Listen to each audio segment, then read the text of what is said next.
warahmatullahi wabarakatuh. Perkenalkan, saya Nadila Briliani, NIM 1032 2008 ya.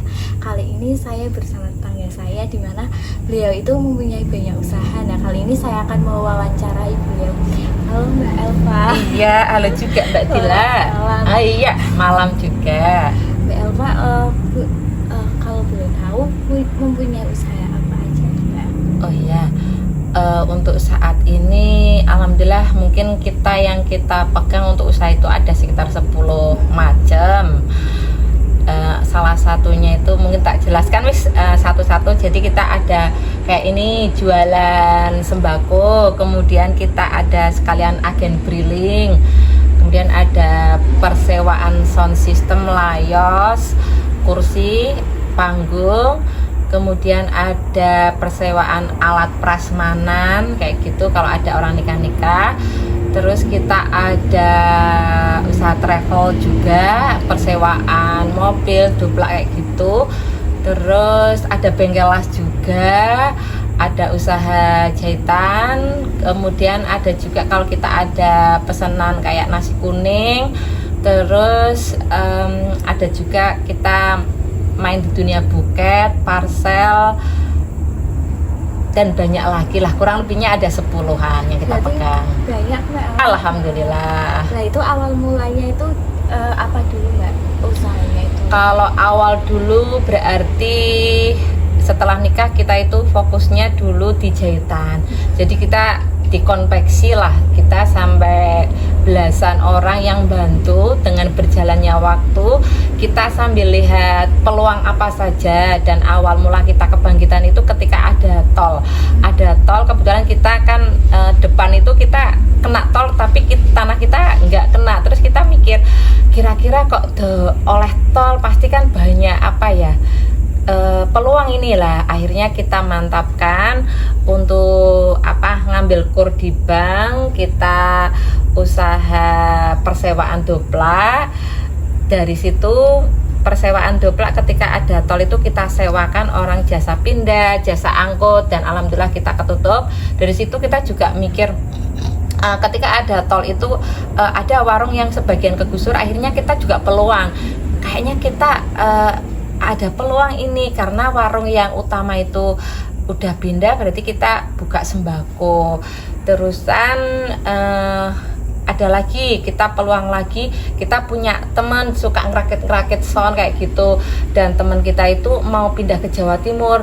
Terus dia nawarni, ayo nggak ada salahnya loh punya sound system. Akhirnya dengan sistem kita, kalau ada uang kita rakit, akhirnya kita jadilah kita buat sound system.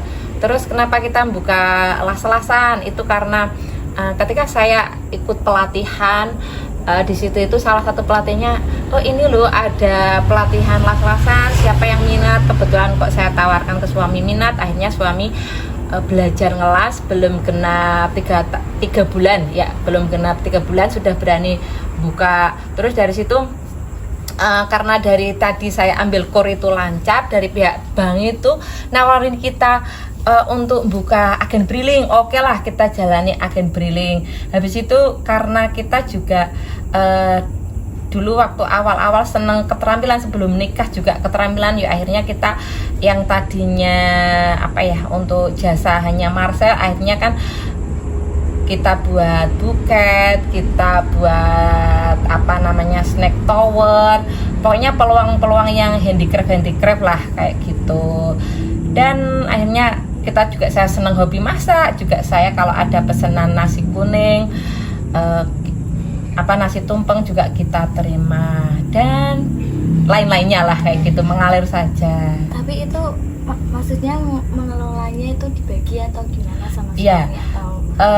Kalau untuk mengelolanya kita bagi, artinya Bapak menghandle 5, saya menghandle 5, dengan pembukuan beda-beda. Artinya kita punya rincian pembukuan, tiap usaha itu punya dompetnya masing-masing, jadi nggak boleh kita campur. Oke, ada kalanya dari usaha ini butuh modal, misalkan kita las-lasan waktu ini butuh uang banyak puterannya, kita ambilkan di putaran agen briling dulu, tapi dengan catatan kalau memang sudah bisa ketutup harus segera dikembalikan. Jadi kita tiap hari itu hampir apa ya, ada pencatatannya. Kita juga tadi mungkin belum tak sebutkan, kita juga punya usaha lainnya kan, fotokopi juga punya, Pampers juga punya, terus toko benang juga punya, kayaknya lebih dari 10. Tapi kadang kalau capek gitu nggak sih? Alhamdulillah, ngeluh itu pasti ada Mbak. Cuma kalau lihat uang hasilnya, masya Allah, kayak kita yang penting kita tetap jaga apa namanya, pola tidur, misalkan paling tidak jam 10, pola makan, terus istirahat itu harus dijaga lah, bareng-bareng dengan suami. Misalkan ini siapa ini malam ini yang mau jaga warung, siapa, kalau misalkan bapak ada urusan ya berarti ibu yang jaga untuk shift malam, karena kalau shift pagi sama siang kan kita sudah ada timnya masing-masing. Jadi kami berdua itu standby-nya itu siap menerima tamunya di malam hari, karena kalau di siang hari saatnya kita mengelola usaha-usaha lainnya, harus mantau-mantau seperti itu Mbak. Berarti suka dukanya banyak ya Mbak? Banyak sukanya. Dukanya banyak, tapi insya Allah banyak sukanya. Tapi di sela kesibukan itu ada apa waktu-waktu buat jalan-jalan gitu nggak sih? Harus. Jadi kita 1 minggu sekali kita harus healing, jalan-jalan, entah itu ke pinggir sawah makan bareng dengan suami, entah itu ke pantai, entah itu ke sekedar pasar tiban kayak gitu. Kita harus kita alokasikan waktu. Kemudian juga kita paling tidak sebulan sekali kita healing agak rodoan adoh.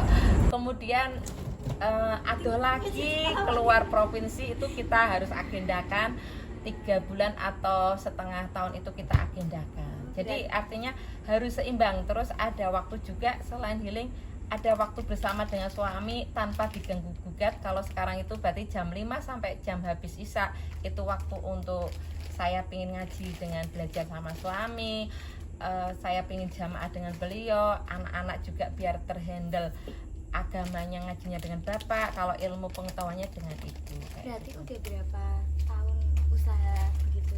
Kalau berarti sejak menikah. Tapi itu kan banyak sih ya Mbak. Betul. Usahanya lah itu pertamanya itu ada strategi gimana gitu Mbak, biar bisa banyak usahanya itu. Oke. Ada strategi apa? Kalau kami melihatnya seperti ini. Dulu kita awal menikah cuma berpikir oke, kita ibaratnya saya dan suami selain diusahakan kita juga pendidikan, bapak guru, saya juga guru. Jadi kita mikirnya cukup jadi pengusaha jahitan lah, konveksi.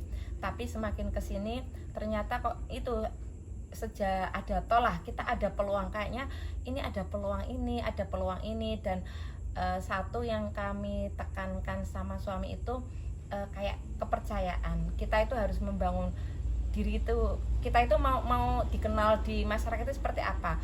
Ketika kita bisa dipercaya, insya Allah kalau kita kekurangan modal, yang investor menitipkan uang untuk kita putarkan itu kita nggak usah minta, mereka itu dengan hati datang sendiri. Dan kita pokoknya itulah jaga kepercayaan. Terus kita itu dikenalnya kalau kita insya Allah baik, kalau kita ibaratnya kayak kita nandure api, insya Allah mungkin juga kita akan kembali kebaikan itu ke kita.